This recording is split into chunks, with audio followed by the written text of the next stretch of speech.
So ano ba yung mga resources or factors of production, other na tawag sa productive resources and factors of production na gagamitin natin or yung tinatawag natin inputs used in production. Okay? Ito yung mga kakailangan natin para makaproduce tayo ng goods and services para kumita, at the same time para mapunan yung uma-address yung pangangailangan ng mga mamimili. Okay, so ano ba yung mga productive resources or factors of production? Ito yung land, economic capital, labor, and entrepreneurship.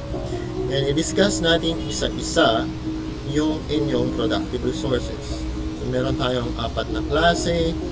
Okay, so I want to point out again that yung productive resources ay, ang bang tawag doon ay factors of production. And then we have, ano ba yung 4 na klase ng factors of production? So meron tayong land, economic capital, labor, and entrepreneurship. So pag sinabi natin land is anything na makikita natin sa kalikasan or nature in English, nature or kalikasan. Ito yung other term for land is natural resource. Parehas lang yan. So anything na nakikita natin sa nature na ginagamit para mag-produce ng goods and services. So example, yung lupa, yung actual na lupa, yun ay yung lupa kung saan ka magtatanim ng crops para makaproduce ka ng pagkain.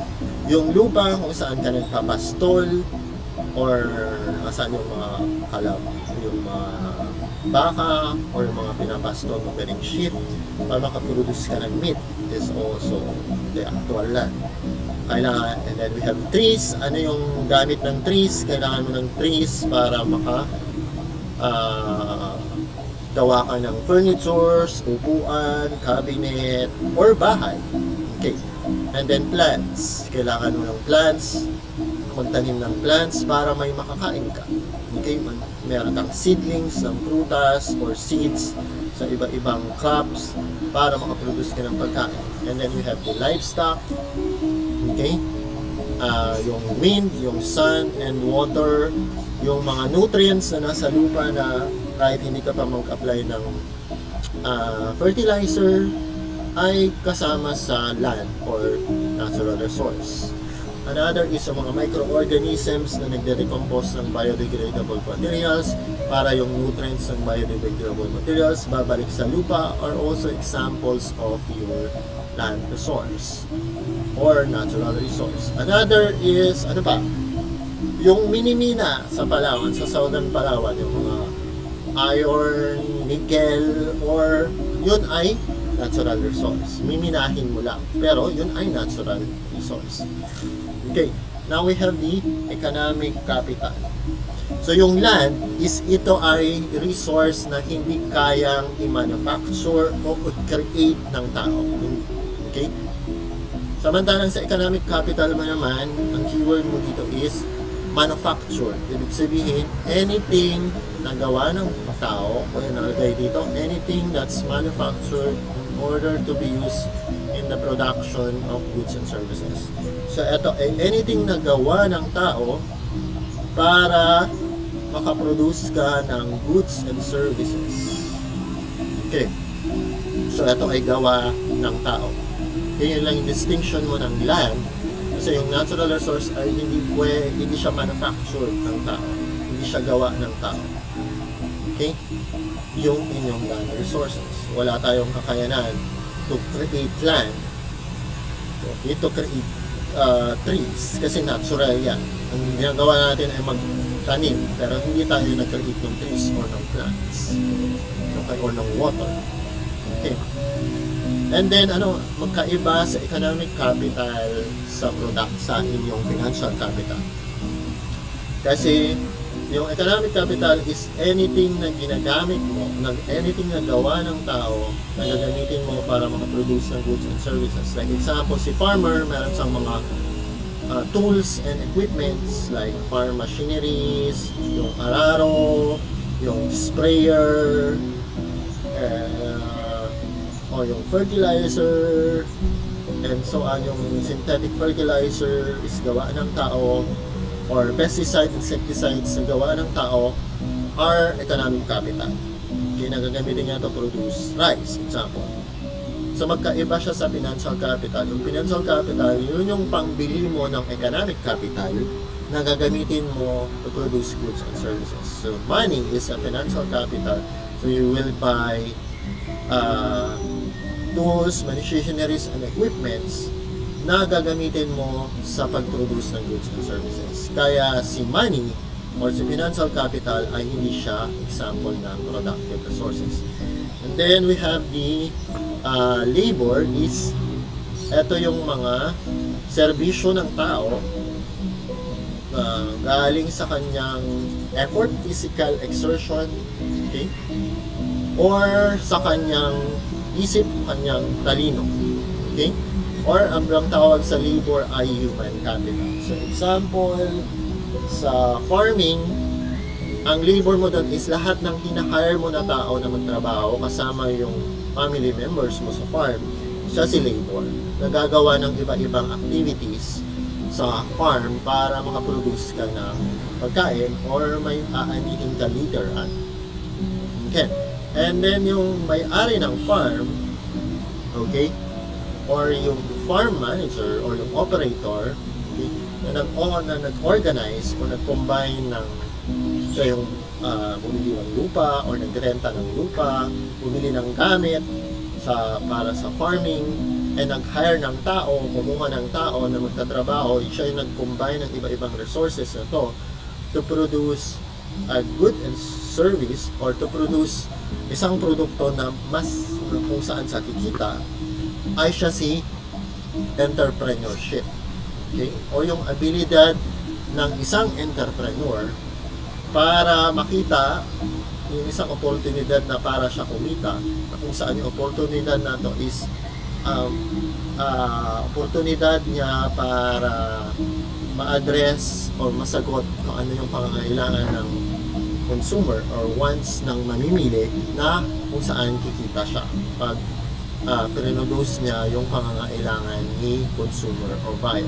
Pero kaakibat nito yung oportunidad niya kumita by assembling or combining tamang combination ng land, economic capital, at labor, is nagkakaroon siya ng risk na kailangan kaharapin si entrepreneur. Risk in the sense na pwedeng kumita, pwedeng mapeste, pwedeng mamamatay yung alaga niya, pwedeng sa pagbenta niya ay mababa ang presyo, so hindi masyadong malaki ang kita, or pwedeng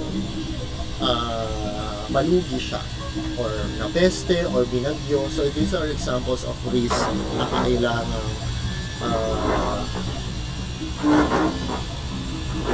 i-absorb ng isang entrepreneur pag nag-engage siya in producing goods and services na makakapag-provide or para mapunan yung pangangailangan ng consumer ng goods and services.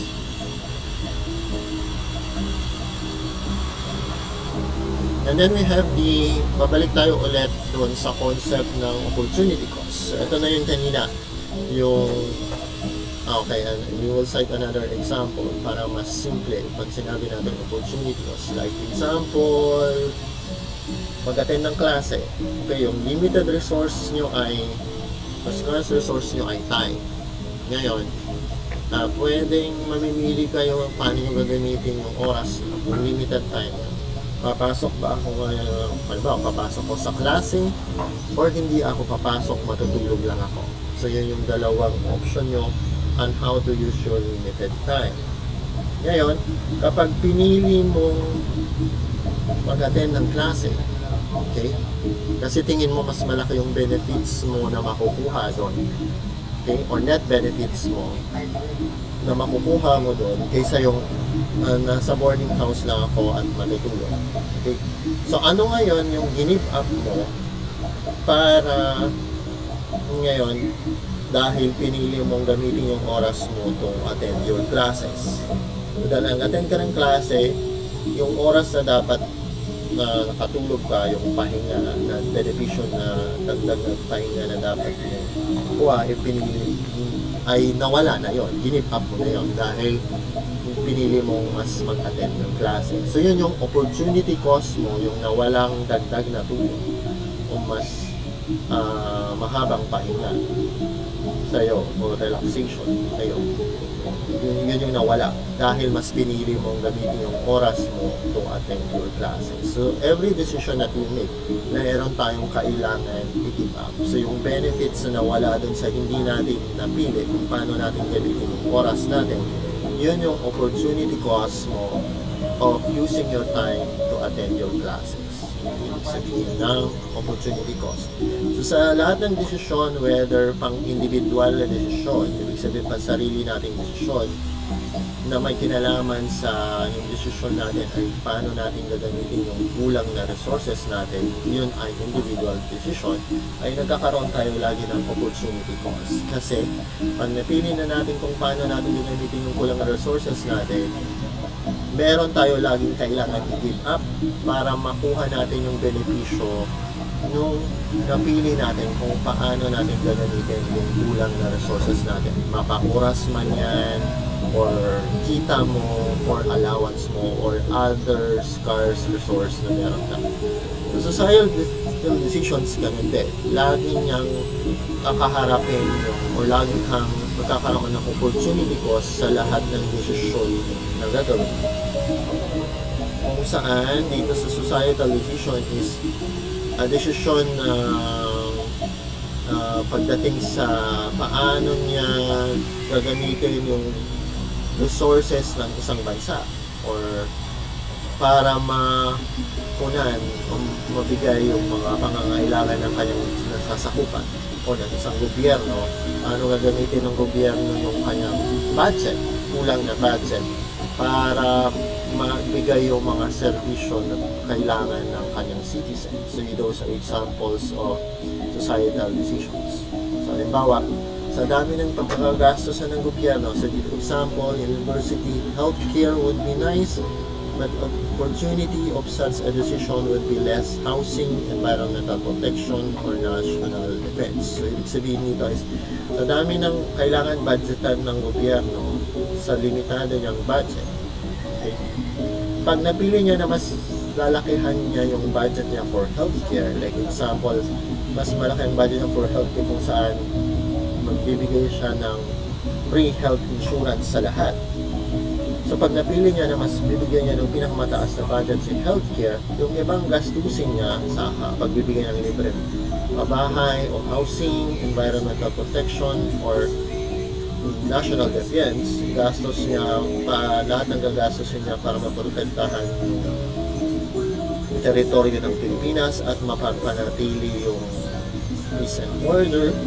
Lahat ito mababawasan yung budget pag ang mas binigyan niya ng budget o pagtutuunan niya ng pansin ay yung healthcare. So yun ibig sabihin ng opportunity cost. Para ma-increase niya yung budget niya for healthcare, kailangan niyang bawasan, ito yung kailangan niya i-give up, yung nabawas na budget sa housing, environmental protection at national defense, ayun yung opportunity cost sa pag-increase niya ng budget for healthcare. So every decision that we make, you always have to incur opportunity costs. Ganun din sa mga pag-impose niya ng policy. Meron lagi tayong trade-offs. Ibig sabihin ng trade-offs is para sa pag-implement natin ng isang policy, meron yung magbe-benefit at meron yung masasakripisyo sa isang kahit na anong policy na i-implement ng gobyerno. So, example, ano bang policy? Example is yung usual na ginagawa ngayon ng gobyerno is para mapunan mo yung kakulangan natin sa pagkain. Like example, kinukulang tayo ng asin, ng rice, okay, yun yung mga example na kinukulang yung supply, o minsan kahit galunggong, kinukulang. So, ang nangyayari is, ang policy ngayon usually ng gobyerno is, sige, import tayo ng import. Okay, kasi hindi kayang i-produce ng mga local producers natin yung pangangailangan natin. So, anong problema doon? So, sa policy na yun is napapapuran mo yung importer, yung mag-i-import, para lang mapunan mo yung kakulangan na supply ng bigas, ng asin, or ng galunggo. Okay, yun. Ngayon, dahil mas pinaprioritize mo yung pag-import kaysa mapalakas mo yung local producers mo para hindi na tayo kailangan mag-angkat. Ang nangyayari doon is, ang nasa-sacrifice o ang opportunity cost nun is dahil yung imported goods ay mas mura kaysa yung locally produced. Ang nangyayari is, nasa-sacrifice yung local rice farmers mo, yung nagpo-produce ng local salt producer mo, and yung local fishers mo. Madedehado sila kasi mas mura yung imported. So, ang tendency na is magiging opportunity cost nun yung policy na mas pinapaprioritize yung pag-import is that eventually mas kuunti yung kita ni local producers or mas mas kuunti yung kita niya kasi hindi siya ganun ka-competitive sa imported products. Yun yung problema doon. So, kuunti yung kita niya. So, yun yung magiging opportunity cost nun dahil mas pinapaboran mo yung pag-import ng produkto para mapunan yung kakulangan natin na napuproduce.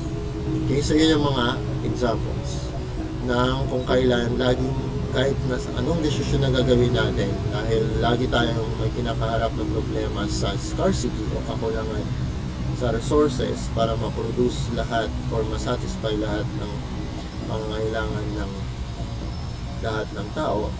Kaya laging may opportunity cost na involved. May kailangan tayong